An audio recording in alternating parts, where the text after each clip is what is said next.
স্মরণকালের অন্যতম সংকটে মার্কিন মহাকাশ গবেষণা সংস্থা নাসা। প্রতিষ্ঠানটি প্রায় ৩,৮৭০ কর্মী শিগগিরই চাকরি থেকে ইস্তফা দিচ্ছেন। শুক্রবার এই তথ্য জানিয়েছেন নাসার মুখপাত্র। যারা চলে যাচ্ছেন তাদের অনেকেই ছিলেন বিজ্ঞান গবেষণা, মহাকাশ অভিযানের পরিকল্পনা ও ব্যবস্থাপনার মূল দায়িত্বে। তাই মনে করা হচ্ছে এই সংকটের কারণে হুমকির মুখে পড়ল চাঁদ ও মঙ্গল মিশনের পরিকল্পনা। দ্য গার্ডিয়ানের প্রতিবেদনে বলা হয়, নাসার কর্মীদের মধ্যে অন্তত ২,৬০০ জনের চাকরি হারানোর পেছনে রয়েছেন মার্কিন প্রেসিডেন্ট ডোনাল্ড ট্রাম্পের সাবেক ঘনিষ্ঠ মিত্র ধনকুবের ইলন মাস্ক। তিনি সরকারি খরচ কমানোর উদ্দেশ্যে গঠিত নতুন সরকারি দক্ষতা বিভাগে দায়িত্ব পালনকালে এসব কর্মীকে ছাঁটাইয়ের সিদ্ধান্ত নেন। পরে তিনি নিজেই বিভাগটি থেকে সরে দাঁড়ান। দ্বিতীয় মেয়াদে ট্রাম্প প্রেসিডেন্ট হিসেবে দায়িত্ব নেওয়ার পর এখন পর্যন্ত নাসার প্রায় $১২ কোটি অনুদান বাতিল করা হয়েছে।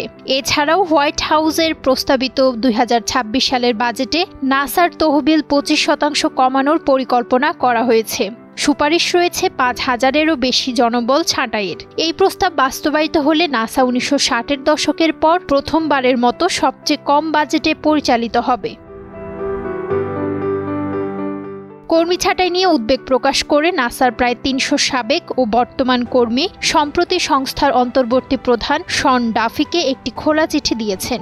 ডাফি প্রেসিডেন্ট ট্রাম্পের একান্ত অনুগত ব্যক্তি ও তার পরিবহন মন্ত্রীর দায়িত্ব পালন করছেন। মহাকাশ অভিযানে প্রাণ হারানো ১৭ নভোচারীকে দ্য ভয়েজার ডিক্লারেশন শিরোনামের আনুষ্ঠানিক এই চিঠি উৎসর্গ করা হয়। এতে সতর্ক করে বলা হয়, যদি নাসার বিজ্ঞান গবেষণার অনুদান, কর্মী সংখ্যা ও আন্তর্জাতিক মিশনের উপর প্রস্তাবিত বাজেট কাটছাঁটের সিদ্ধান্ত বাস্তবায়ন করা হয়, তবে ভয়ানক পরিণতি হতে পারে। চিঠিতে আরও বলা হয়েছে, নাসায় বড় কোনো পরিবর্তন আনলে তা ধীরে ও পরিকল্পিতভাবে করা উচিত, যেন ঝুঁকিগুলোও ভালোভাবে নিয়ন্ত্রণ করা যায়। কিন্তু গত ৬ মাসে যেভাবে দ্রুত ও অপ্রয়োজনীয় পরিবর্তন আনা হয়েছে তা নাসার মিশনকে দুর্বল করে দিয়েছে এবং কর্মীদের ওপর ভয়াবহ প্রভাব ফেলছে।